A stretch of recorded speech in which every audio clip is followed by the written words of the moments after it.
This is stuff I be working out. I used to work out in. You needed this in Atlanta.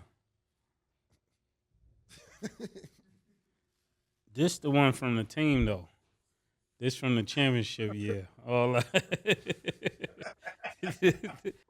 don't remember if this the first championship or the second championship hoodie. But I have to go back and look. Oh, let's talk, Mo. Yeah, these jokers was letting me have it in my DMs. It was crazy. Yes. Save it for the show. Tell Cam what they said on the show, though. We need him to hear that.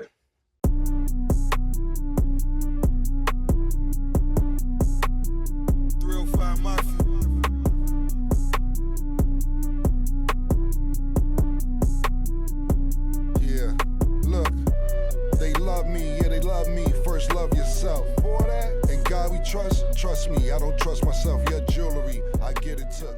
No show. Welcome back to It Is What It Is. This episode is sponsored by Underdog Fantasy. The app is an easy way to make some cash just by making picks on your favorite players.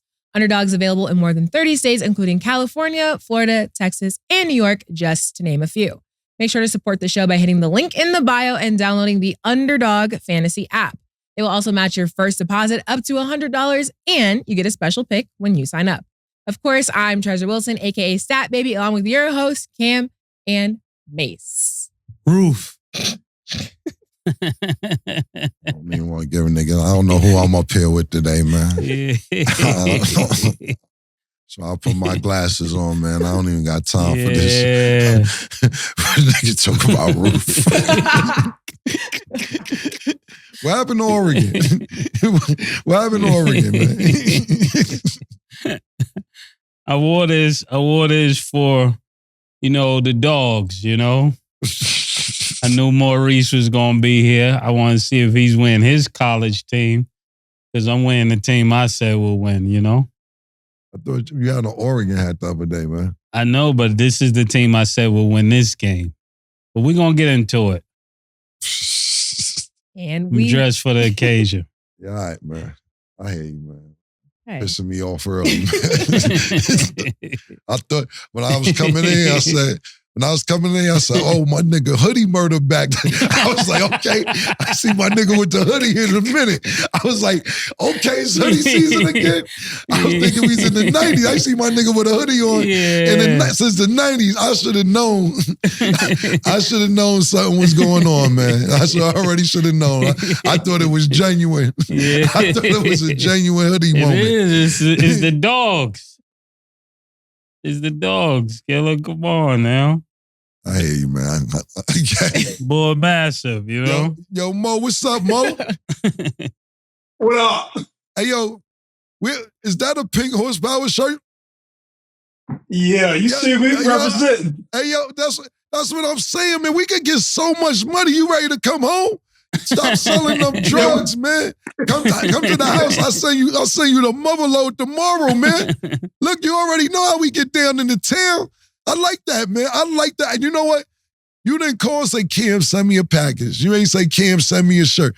You got your own resources, and you got shit done, my nigga. And I'm going to keep it 100.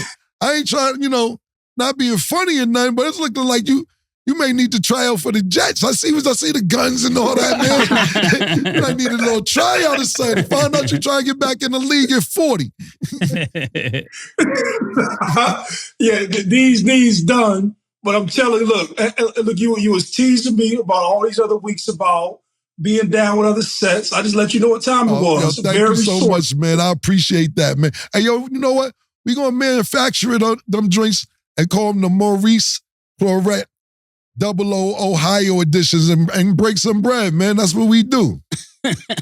Let's do it. This nigga, I don't know what he is. That's what's up, man. But I appreciate that, Mo. That's dope. Listen, no problem. Listen, like I told you weeks ago, I appreciate you being on here, man. But come on, man. This was my way of saying, hey, man, look, let's go ahead and get the party started. Yeah. We both didn't gather in Ohio. I'm still out here. Yeah. And we could just go ahead and choose a different lane. That's what's up, man. I had to leave because a couple niggas was talking that I didn't know which way they was going, so I had to up and go. But it's good to know that we still got some good niggas out there. But yeah, let's talk off camera and put it together. Let's do it. Yes, sir. That's lit. Okay. So we speak a lot about Colorado and the way their team has made waves. But do you feel like this has made you look at more traditional teams differently? And do you feel like people are losing interest in traditional college teams? Maurice. Yeah, I think definitely that the magnitude that Deion has came out to just the whole college landscape has changed.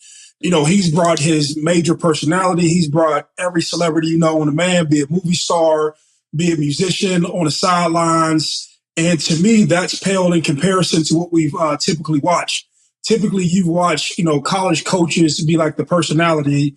And it's pretty much been like the typical, let me go to the podium, let me say all the right things, let me do the right things, and let me be like the corporate in a box sort of person, and let that be like the face or the definition of what you think college football is. But I think, just my personal opinion, I've been watching this game my whole life and probably paid attention for the last 20 years. I think that he's pushed it and shifted just the perspective of what you see with college sports so much that it makes everything else seem boring. And I don't know if that's a combination of just coaches getting old and you don't want to hear that. I don't know if it's, just a new crop of guys coming up. I don't know. But if I went to go ask like old teammates of mine, I was like, man, who could you really name in college football right now that is a star? And I said, everybody outside of either Caleb Williams or Colorado, and nobody could say anything. And I just didn't know, was that just the Deion effect, or is that just the state of college sports right now in general, or college football? Well, look, man, if you got great point, Mo, definitely great point. But look, it's like this, and I'll use this analogy, and I don't know if it's the best analogy. I'm just freestyling right now off the topic. But it's like almost a job interview. Just so, like, for instance, right? If Mase owns a company and I have the same qualifications as somebody that he doesn't know that he's trying to hire, why not hire me?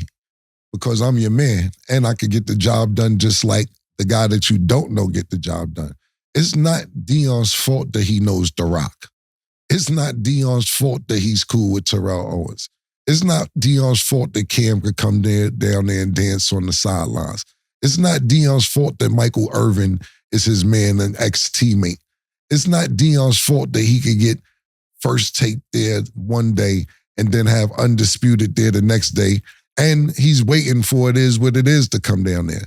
If you have the relationships and the connections and you could use those to your benefit, then hey, use them to your benefit. And I think that's why a lot of other people, not just, over the last week or so, that we see is not just college coaches.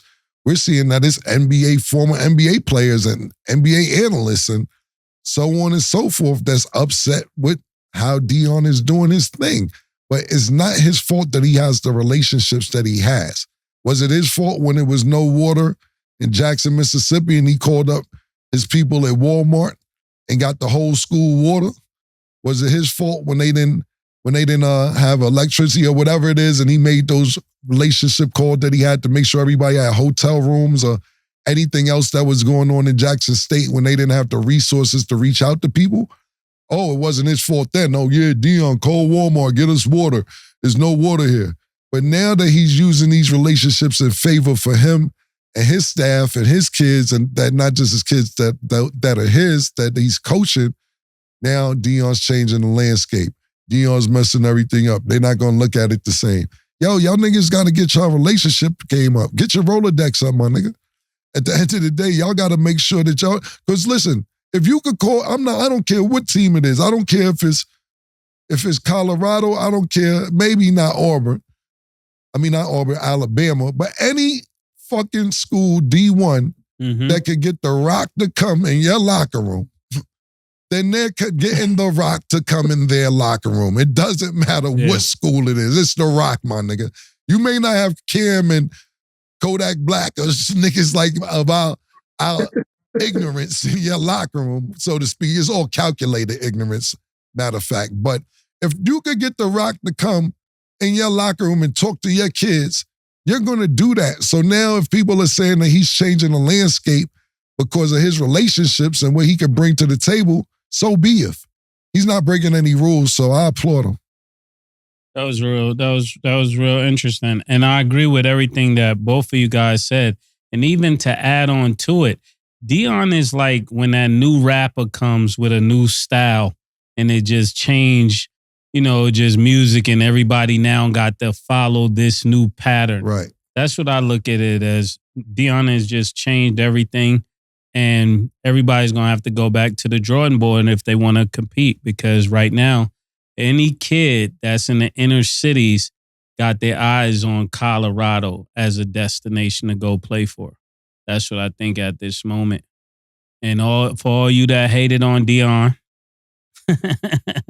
not myself, but all those. I was like, what, you got a self shot? I thought you was looking at yourself on camera. All of y'all, that hated on Dion, JJ Redick and the LeBrons, you're going to have to eat your words. And what I'll say is this, is that, with Dion, he speaks to, I don't want to use black, but urban America. Yeah. You don't have to be black or just for him to, you understand. Like I said, I think we talked about it on a previous show. I don't know if it was when Mase was here or a different show. Yeah. I was in a locker room and I think they was playing Nebraska. And they had probably a 14-point lead or a 10-point lead at halftime, something like that. And Dion said, look, we doing good, man, but this ain't going to get your mother out the hood. This ain't going to get out. It's not going to get out, this play right here. And niggas can relate to that. Yeah. Especially if you're still in an environment to where you need to get out the hood. Everybody's not going to get the big NIL deals. Yeah. Everybody's not going to make $1 million while they're in college. Everybody's not going to make $100,000 while they're in college. So you still have to play good because you're trying to get to the next level to get the big check. A lot of times you have to, for NIL deals, of course you have to be a superstar in college or at least an all-star, and I'm not saying ranking-wise, but perceived as that. But also what a lot of people don't understand is personality counts. And you can be the best player in the world and don't have a personality to sell somebody's product. So let's say you're the best fucking running back in the world, but you can't sell a Coca-Cola. Yeah. You can't sell a McDonald's cheeseburger. You can't sell a Wendy's Biggie meal. But you're a great player. That doesn't mean that you're great at marketing or you have a TV-friendly face. So a lot of times you're still going to need the NFL because as good as you are may not translate into being marketable. Yeah, that makes a lot of sense. I say this. Go ahead, man. No, to add on to it, there's people who just have that personality, right? Being with Dion and being in that space, like when it was like the kicker had made a field goal or whatever, and he told the kicker, like, do your dance, or it was somebody who made like an amazing play. Yeah, it was Colorado. It was the kicker. He said he made a good ass, I think it might have been the game when the field goal. Dion said, get on out there and dance. So I know what you're talking about. Yeah, so in regards to that, there's a bunch of coaches who would never let that happen. They would never want somebody, like even if you think about Penn State, right? Penn State don't want guys to have their names on the back of their jerseys because they say, we don't want anything individualized. Like where now you're in an environment where you can capitalize on your individualism, on your personality, on how you can talk to people and just the swag that you may have. And so that's what I'm talking about when I say there's about to be like this major disruption. It's not his fault, but there's a major disruption where the young kids are going to start to ask the coaches, like, how do you allow me to market myself, or how are you going to be more engaged with me as a coach to create these platforms for me to even come to your school to get these NIL deals? And that's like you have like silent problems within the sport. That's going to be a silent problem, be it through recruiting, how you get coaches, how you engage with players. And I'm not hating on him. It's just he's a force. And so he makes me, just like everybody else, say, okay, like, what am I looking at now? This thing is completely different, be it from players, be it from coaches, or just interest. Like, to me, I'll watch Colorado go play just this indiscriminate team just so I can see Shedeur do this, or just to see just the entertainment aspect of it. And so that's what I think, like, he changes, and I don't know how you combat that if you're another team. Good point. Does Shedeur have a watch deal? He need a watch deal. Bet you get one soon. He need a watch deal. I'm putting that out there. All you jewelers in the district, go ahead and give Shedeur a watch deal. It's prime time. Hey, might as well give Damian Lillard one at that. Yeah. Mm-hmm. Will definitely be interesting to see how things change over the years. Moving along, let's talk about some of your college football predictions from last week. Which schools were you completely wrong or right about, Maurice? Let's start with Georgia versus Kentucky. Yeah, I was wrong about Georgia, man. I got to admit it. I thought that Kentucky was going to have a chance. Like, they started off 5-0. They had the opportunity to go down to Georgia. Georgia really hadn't started. They weren't beating teams or by more than like 2 or 3 touchdowns or whatever it was when I looked it up. And they just didn't have what I thought was like the old Georgia team. But, man, when I was watching them play against Kentucky, I was like, man, I was thinking about Mase the whole time. I was like, I know he's going to talk crazy. And then the next morning after they got whooped on, man, I'm telling you, I probably had 10 messages from dudes down in Georgia. They was like, yo, Mase the expert now. You don't know shit. You don't know what you're talking about. 10 ain't luck. 1 or 2 is luck. Somebody said 10. Did Cam hear that? Or you got his mic on? Is his earphone on? Mace, what do you mean 10 ain't luck? For it to happen for 10 people to say it back to back ain't luck. If we get millions of views, 10 is actually not really a lot. 10 is like 0.0000000001. So 10 is really not a lot, to be totally honest with you. Mo, go ahead with your story. I'm here for the dogs, for all the dogs. I'm not here for that. Yeah, no. No, they got on. So, Georgia beat Ohio State last year in the championship, right? So they thought I was salty behind that. They thought that's what I was picking Kentucky for. But I was really picking them because I thought that they can get it done. Like, sometimes people catch lightning in the bottle. Hey, yo, listen, and they make it happen. You went out on a limb. You said, fuck it. That's what we do. Yeah. Me and you, we risk takers, man. You know what I'm saying? That's what it's about, man. Sometimes you got to take a risk, man. No reward without the risk, man. I dig it. You ain't got to explain yourself to this nigga, man. Yo, I get it. I get where you going because this hoodie is from that year. This hoodie is from that year that y'all lost. I thought it was from the previous year, but this for the double up year. Hey, who played that year? Great question. Who played for Georgia that year? No, you said who won that year. Titletown won this year. Yeah, who was on the team? Who was the quarterback, Mace? Give me a quarterback. Cam, we only got an hour show. And I'm not going to let you divert energy from them dogs. Come on, put the camera on me. I'm not letting you take the energy away from them dogs. Our expert ask you a question. That's it. An expert doesn't ask an expert a question. And that's why I'm here to just give my expertise. If you would like to know who's going to win this week, log on to Come Talk to Me and look for Mase because I'm telling you when he's talking, that's the guy you want to listen to. Cam is good. He's good. He's great, actually. I'll be giving him some of my sources, and he'll be giving you the right information. I don't want any of your sources.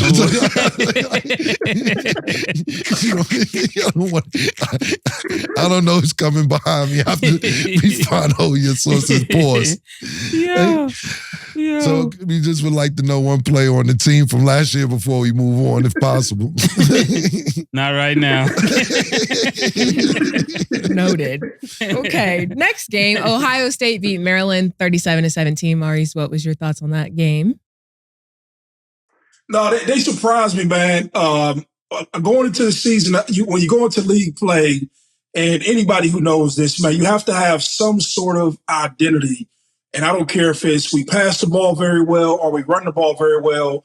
And with a team like Maryland, who's historically, we beat them pretty bad. In the first half of the game, Ohio State started off slow, and they've not at any point this year have developed a running game. So when you are, coaching for Ohio State or playing for Ohio State, you really only play for 2 times a year. And that's the last game of the season versus Michigan. And that's also when you head into a playoff run. And when you look at it, man, you need a running game, you need a running attack, or you need some sort of identity heading into these places if you want to have a chance to win. So with Ohio State being ranked 4th last week, or 3rd or 4th, whatever it was ranked at the beginning of last week, it surprised me that they weren't further along after they've played teams that they should have beaten by, a lot of points, and they had the opportunity to do so. I'm not going. I didn't see the game. I didn't see that game last week. Did you? Only watch. I just asked you a question.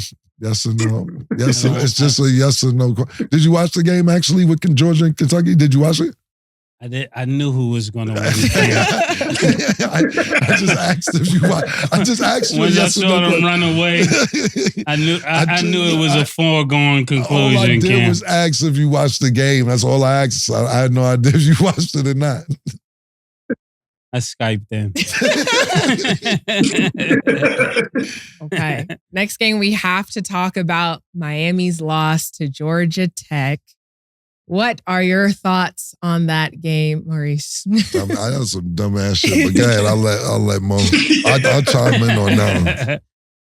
Yeah, so I don't even know how to compare this in another way. So in moments like that, man, you usually have enough coaches who are yelling to the coach saying, hey, all we have to do is take a knee, because they understand the circumstances, right?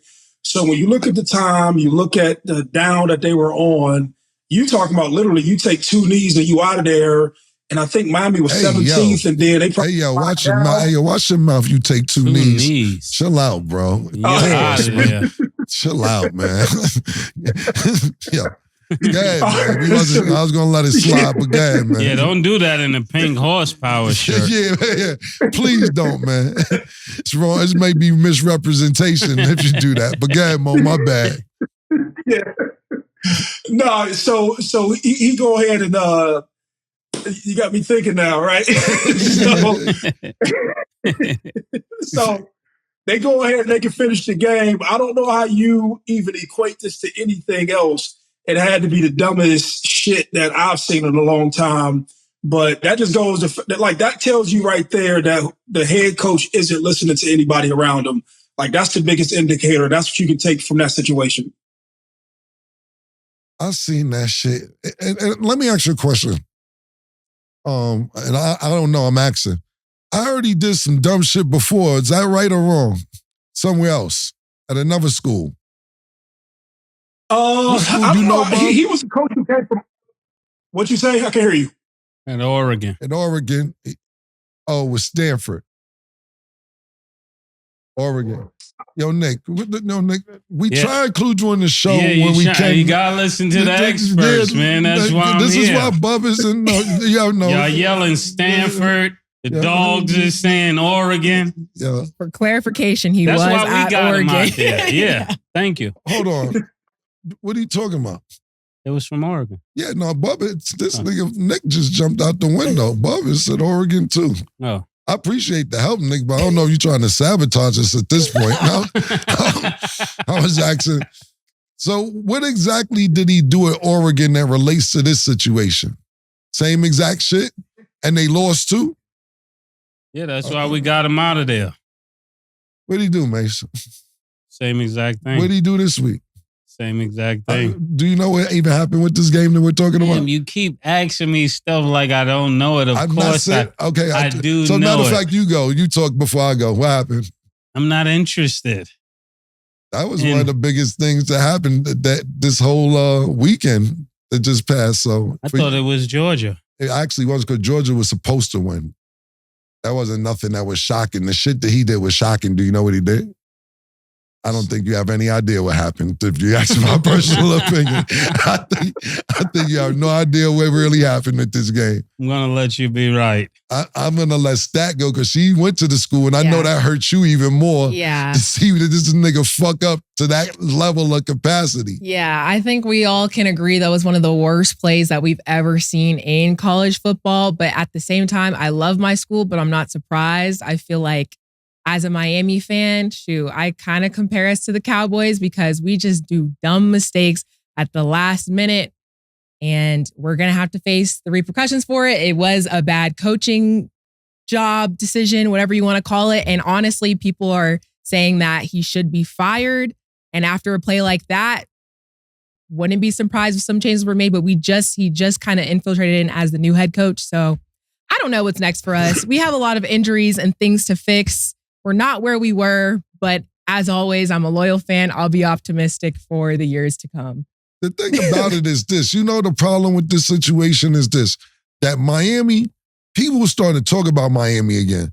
Like, yo, these niggas looking like the OU back in when they're 85 exactly. Bears. They was doing really decent this year.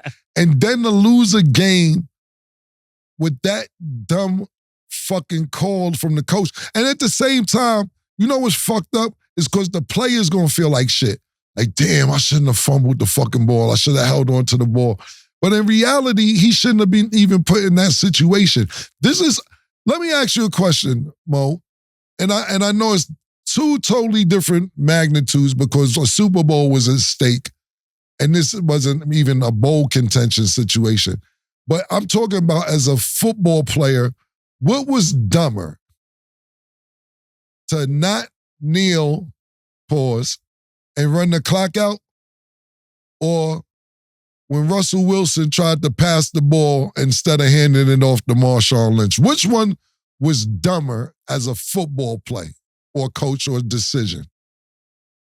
The first one. And the reason the first one is dumber because that's super obvious, right? I can see where Pete Carroll didn't give the ball to, or Russell Wilson didn't give the ball to Marshawn Lynch because you're trying to run like this reverse psychology versus the defense, right? You're trying to use him as a decoy and, you're trying to get Russell Wilson to pass the ball for the touchdown. I got that part, right? And, Pete Carroll, risk taker, right? But when you look at, when you're up by that many points and you're ranked and your team is now heading back down the right path, you just get out of there safe. You take the appropriate pause, the two knees to, finish the game out, and then you're done. And so to me, what everybody would say, that's dumber than the Marshawn Lynch situation. Thank you. I was just wondering, because that's it's simple math. You look at the clock, you kneel twice, pause, and the game's over. Now, and listen, you got to give the other team a lot of credit because they still had to go down the field and score. But come on, bro. Come on. I can imagine what it's like. Let me ask you a question.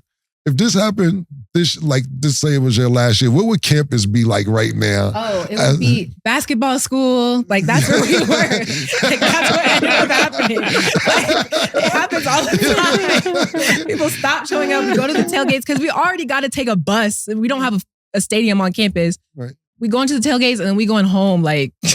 We're actually terrible fans. It's so bad. It's crazy. Y'all just switch up like that. It's bad. That's what ends up happening. It's good to have some insight on this because Stat went to that school. Yes. Situations like that, niggas we a basketball school anyway.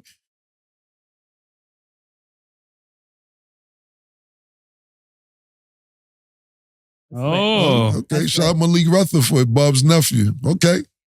I also will add, though, because that was the coach's mistake, I do feel bad for the player who did run the ball and fumbled because that's on his highlight reel forever. So when scouts and stuff are looking, they're looking like, okay, you were the one who fumbled and make one of the worst mistakes in college football history. So I feel bad for the running back, too. That is the truth. But at the same time, hold on to the damn ball with the game on the line. But coach definitely put you in a bad situation. Yeah. Okay. So we're going to go to break. And when we return, we will talk about the upcoming college football games to look out for. Don't go anywhere. Pink horsepower. She called this thing about toxic. What's happening, baby? Baby, what's happening? walking like that? That's how I walk. And then like you come on breathing on me like that. I fucking breathe to live. And like you used to be dark skinned and now you act like hella light skinned. Are you fucking blind? I'm dark skinned. What the fuck? And then like look at your beard. What the fuck is wrong with my Looks beard? stupid. What the fuck are you talking about? No, I don't even like it. The way you breathe in, all of that. Has this ever happened to you? Your girl seems to be mad, angry, upset. She's frustrated. It's only one way to handle that. Pink horsepower.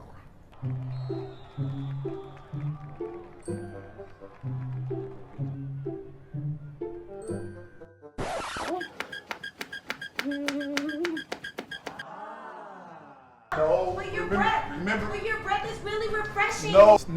I'm just trying to give you a massage. Plus, have I told you how good your beard looks lately? It looks so good. No.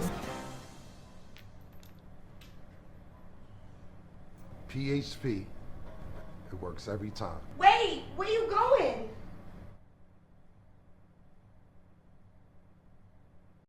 Welcome back. So let's get into our underdog fantasy picks of the day. On Sunday, the Eagles will play the Jets. Underdog fantasy has Jalen Hurts at 223.5 passing yards. Do you have him higher or lower? Mase first. I'm going higher, of course. He's playing the Jets. Jets and the Giants. You could do pause, whatever you think about. I'm going to go low. I think the Jets have a really good defense. Jalen hasn't had a breakout game. Maybe this will be the one where he does have a breakout game, but I'm going to go lower because the Jets still have a really great defense. Okay. DeAndre Swift is at 63.5 rushing yards. Do you have him higher or lower? Yeah. I'm going to go higher because I don't think that I think that the Jets defense is going to be more focused on Jalen Hurts' passing attack, and they're going to be ready in the secondary. That I think that Philly will have a good running game, so I'm going to go higher. Yeah, I'm going to go higher too. I think they're going to really beat them and beat them convincingly, and everybody have a good game. It's time to break out. Okay, it's time. And Zach Wilson is at 196.5 passing yards. Do you have him higher or lower? 100 and what? 96 and a half. I'm going to go higher on that too. Yeah.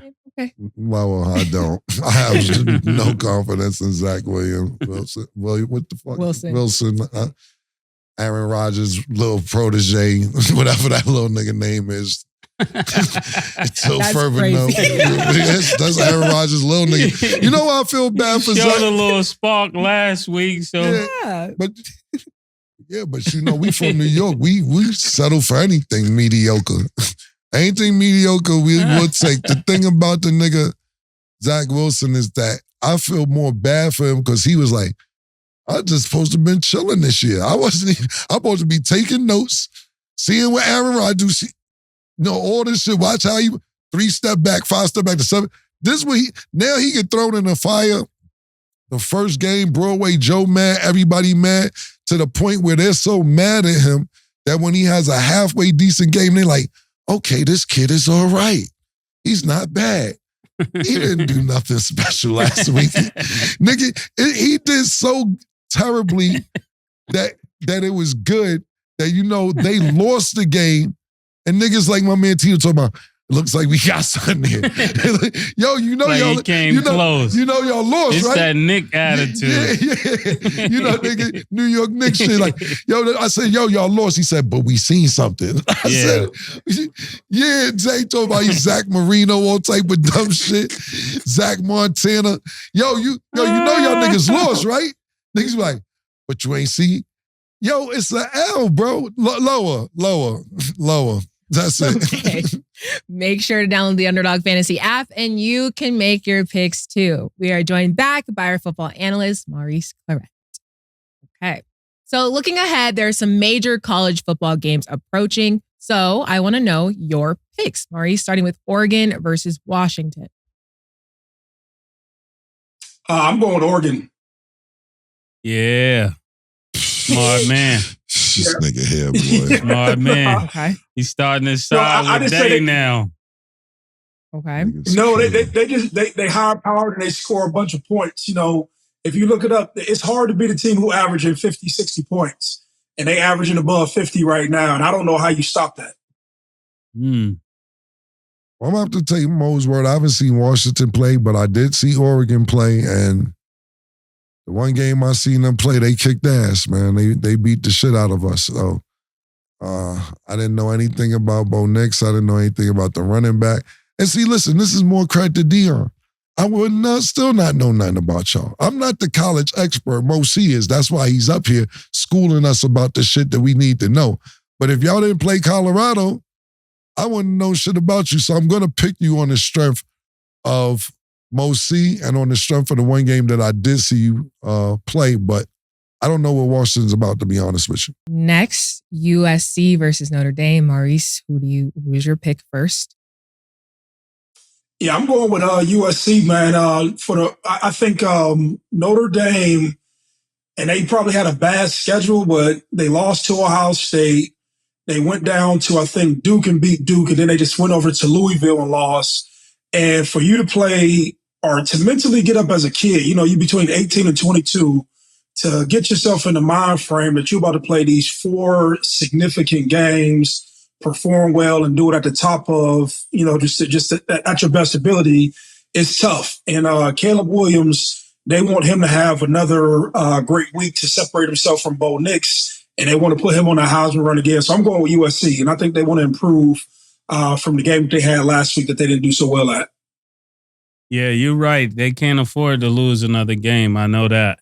If they want to put him up there as a Heisman, he's definitely going to have to start making sure they win, especially against teams that is paraded like Notre Dame.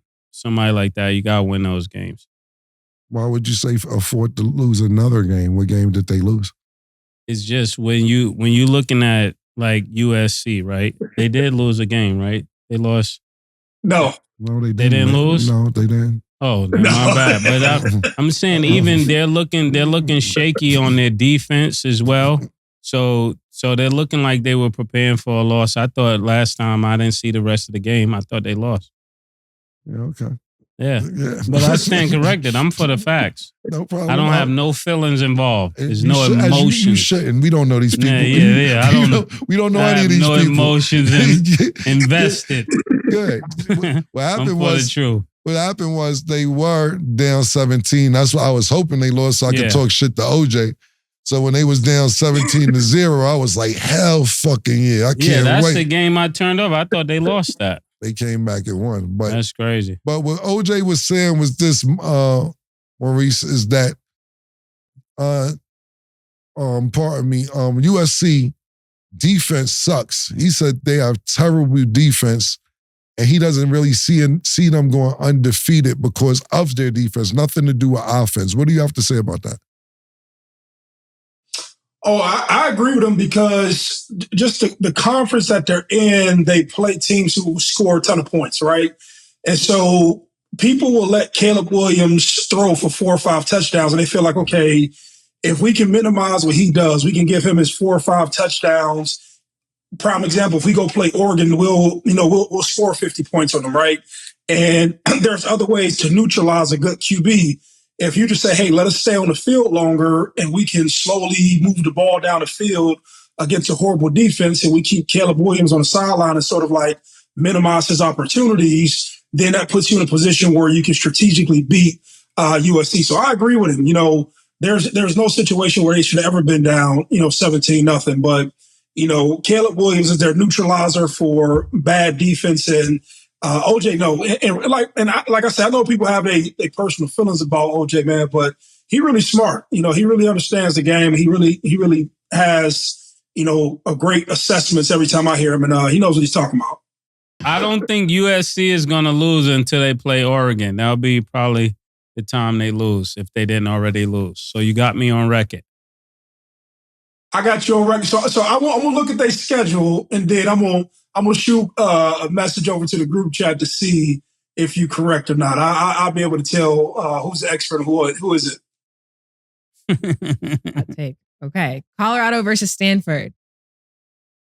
Ooh, I'm going Colorado. I think that Shador going to pull it off again, and, they're going to get back into the win column.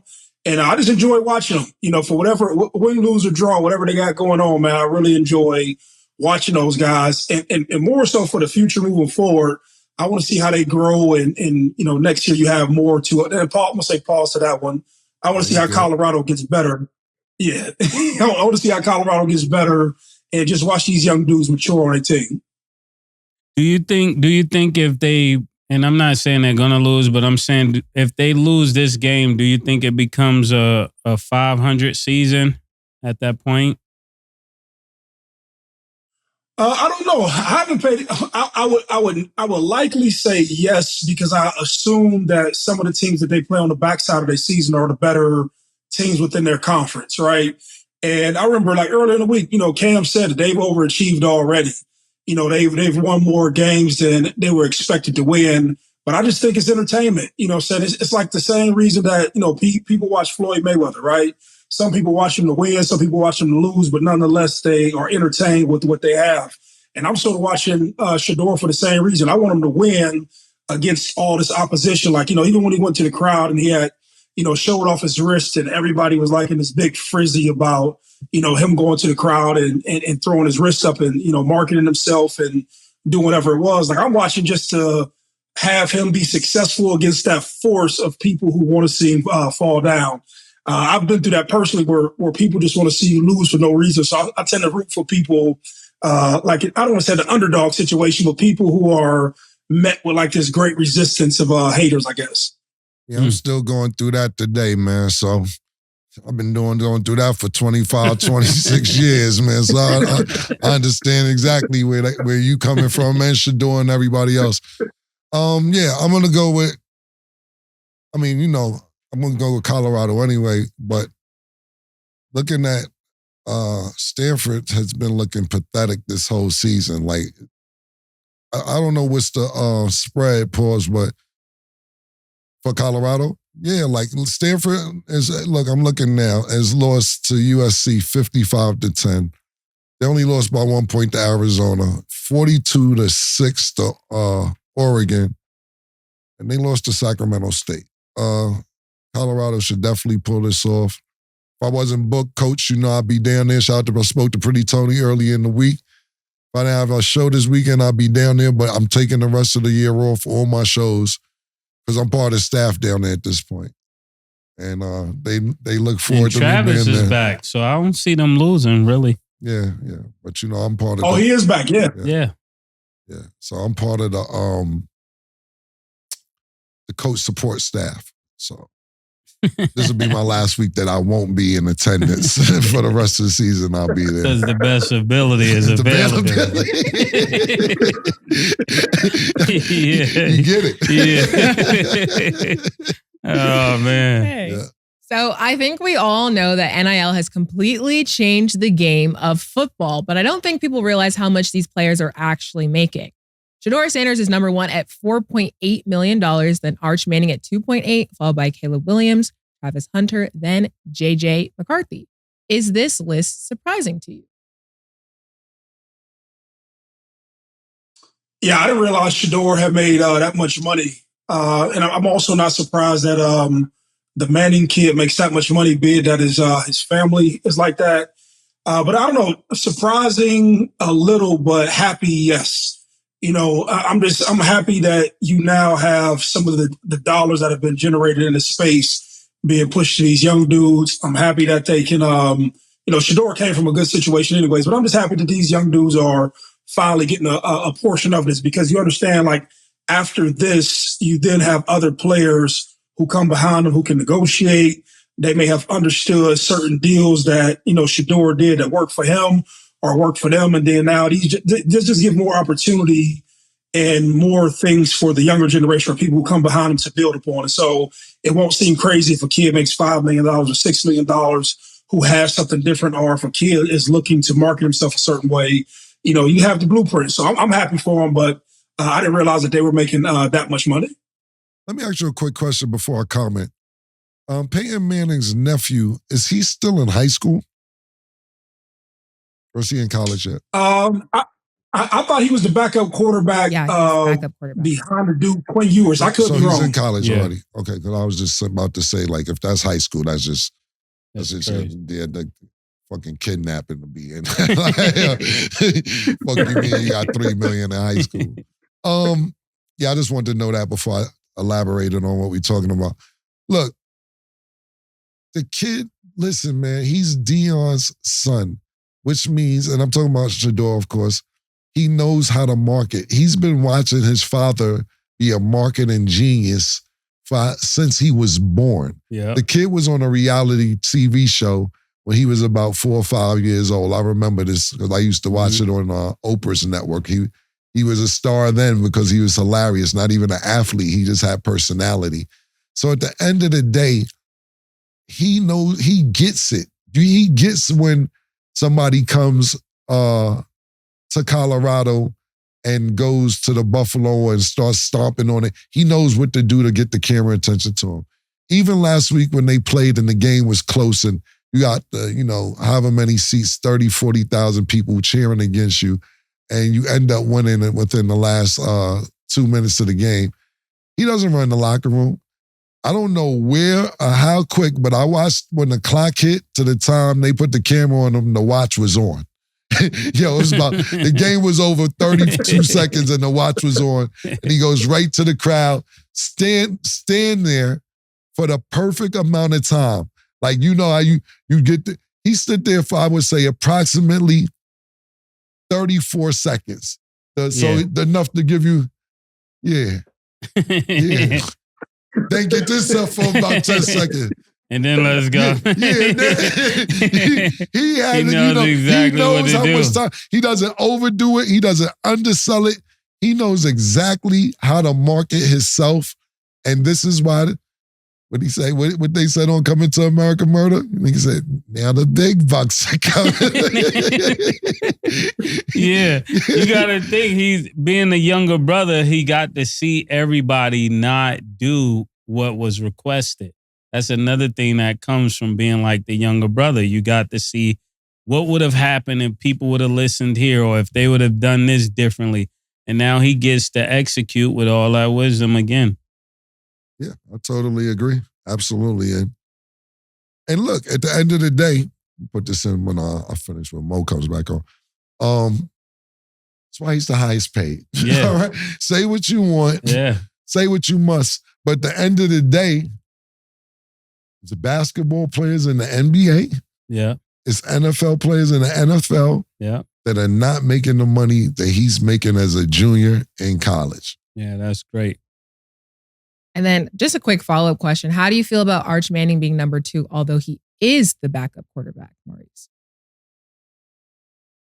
Oh, I think it's fair. It's the same reason why Shador may benefit from his family's name or somebody who came before him who was great at football. And that stuff is strategic. They probably felt that Archie Manning or the young Manning kid, that he was a devalued asset at that point where he didn't get on the field, he didn't play. So if I throw something at him, be it $1 million, $2 million, or whatever it may be, I can catch him cheap, and I'm basically binding for the upside that he can be. Because believe you me, Sarkisian is going to have every opportunity once Quinn Ewers is gone to make him into what he is. So that doesn't surprise me, and I wouldn't be surprised if the kid didn't have $10 million before he left, because you're talking about Texas, you're talking about big oil and gas money, you're talking about large booster clubs, and you're talking about him sort of being like his own version of what like Dion is doing in Colorado. Once you have the Manning and the Manning train that gets going down in Texas, and if he starts to have success and they play some games where he throws for 300, 400, 500 yards, you're gonna have the uncles at the game, and then I don't know, it sounds crazy, but it's gonna be like the white version of what's going on in Colorado. Yeah. Yeah. And at that point, they got to make the money more than $5 million. So what you trying to say? They gonna have the country western music people down there on the sidelines? Yeah, because Dion is now the blueprint. Yeah. So they start having Shania Twain come through. Everybody. Yeah, exactly. Well, overall, I'm just happy that they can leverage making money because, before NIL, I remember Bryce Young shared a story where he was DoorDash driving and like you don't have time for a regular job. So at least they can make this money, bring attention to their school, and keep playing. That's what I'm saying about Stat, and I love Stat for that. I love her for this because she only goes back to Bryce Young. What about my nigga right there couldn't get $1? What about his?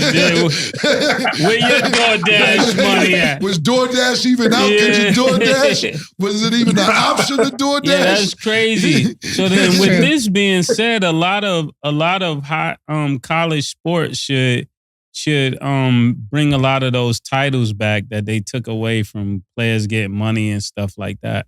It's almost like that's what Reggie Bush is doing right now. Yeah. Reggie Bush is trying to get his shit back because they took his fucking Heisman away after they found out he had received money or whatever. But at the end of the day, it's like this. It's like same thing, right? Like right now, I don't know if he's still on house arrest or not, but Rollo and ATL locked up for selling weed. Meanwhile, this nigga's making billions of dollars on weed.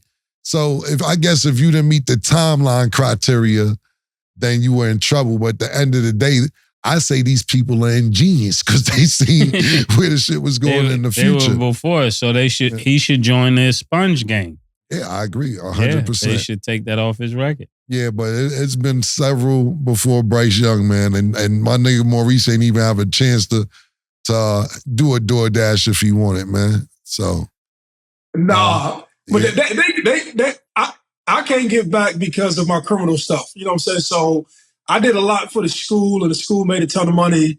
But had I not gotten into street shit, they probably would have accepted me. So they keep the distance all because of the street shit. You know what I'm saying? Because it's just, they still trying to stay clean. But the street shit is what got me excluded. So I can't do the Reggie Bush thing. Nah, Mo, we can fix that, Mo. That comes with Christianity, Mo.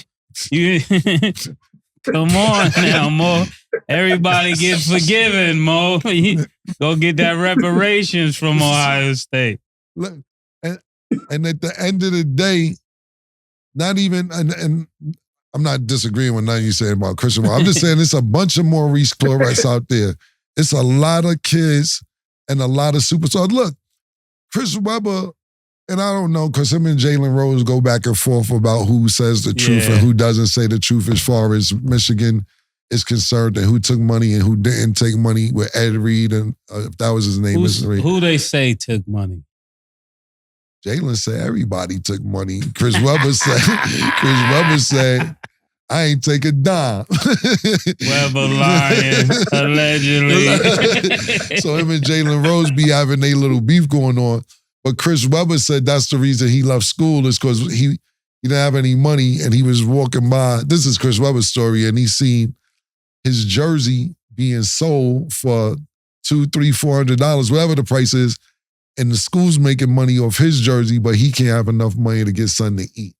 So a lot of people, that's what we was talking about earlier, may leave to go to NFL or go pro, basketball, football, whatever sports you play, if you're good enough to go pro.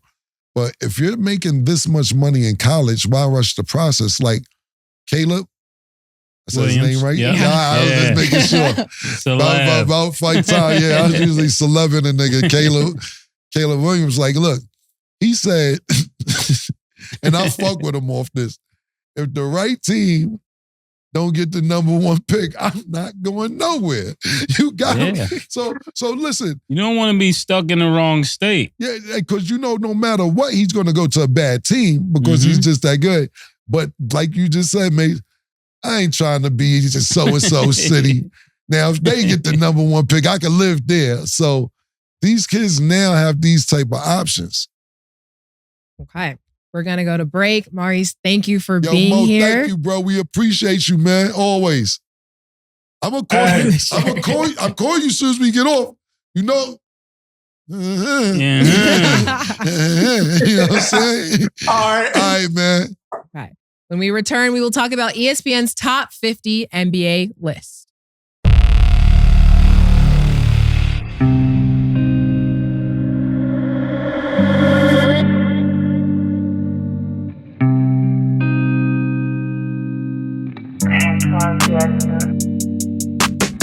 She called this thing about toxic. 4 years and counting. Got you feeling like an option. Maybe I'm my own problem, babe. She tired of hearing I don't know. My stubborn in me won't fall. Dealing with this thing called trust. But she really thinking about it. She wanna be free. Why am I in this woman wanna be free? Welcome back. ESPN dropped their top 50 list and showed their rankings of 11 through 50. Some notable rankings are Drew Holiday at 26, Kyrie at 34, Trae Young at 29, and Wembanyama at 47, and LaMelo Ball at 48. How are we feeling about this list? This is where I need a Cam voice. I want to curse these niggas out. You want to go to fuck off? They got my boy Kyrie behind Trae Young now. Come on now. I know Come on. Old Murder would have lost his motherfucking mind, man. I need to know who made this list, for real. Whoever made this list, I'm not threatening you. I'm not threatening you. That's all I'm saying. I'm not threatening you. But this is crazy. There's no way you think Trae Young is better than Ja Morant? You telling me I was about to say Ja Rule. You telling me he's better than Ja Morant? This is crazy. I like Trae Young, but I don't got Trae Young past no Ja Morant. I don't think nobody would pick, unless they thinking just stuff off court, thinking they will put Trae Young before Ja Morant. That's crazy. And to put him before Uncle Drew? My goodness. ESPN, listen, y'all out of touch. Get with Mase and Cam, please. This list, whatever y'all thinking about, I don't know why y'all doing this. Maybe y'all got personal reasons why y'all are putting these people back further than they should be. There's no way in the world that there's 30-something players better than Kyrie Irving. Nowhere in America. So Nowhere. So I have two follow-up questions. So Drew is above Kyrie, Ja, and Trae Young. Yeah. Now I like Drew. I like Drew Holiday, but when we're talking about Kyrie, this is Mr. A Bucket from anywhere, anybody, at any time. There's nobody that got an easy night when Kyrie is playing. Nobody. I don't think no NBA. I don't think there's 30 NBA players that would tell you that those people are above Kyrie. Nobody. Well, they got Pascal Siakam at 25. See? And then Drew Holiday's at 26. Let me give you some notable names that's after. My goodness. Pascal Siakam at 25. We'll start there. So, and I got the Atlanta stuff on, so I like Trae Young, but come on now. No. So you got Brandon Ingram at 27. This is why real niggas got to go to school. Why is that? Because the people that go to school end up making these lists. The people that finish college, and we don't finish college, so then somebody end up making the rules for us that we don't agree with those rules. Are you getting what I'm saying, Cameron? 100%. But at the end of the day, Murder, we're breaking barriers over here. So eventually, we're the Martin Luther Kings to this shit. So maybe one day it'll be all right and then have to go to school. Be like, maybe it'll be the somebody. Martin Luther Kings. We'd be one of them niggas and be like, man, I ain't go to school. Fuck that. I'm writing my motherfucking opinion right here because I've been watching and this is what the fuck is going on, man. We gotta go to school. Yeah. That's what this told me. We got to go to school. Because whoever's making this list, they went to school. They got, I just passed it real quick. Last one, and I won't dwell on it, but James Harden is number 43. So this list is personal. This ESPN list is personal. Now I get it and I understand why the numbers are the way they are. So they put all the good boys earlier if they don't make the top 10 or top 15. Then it becomes who you prefer. Not necessarily who's better, but who you prefer. If you're a GM, who you can go golfing with. Is another list.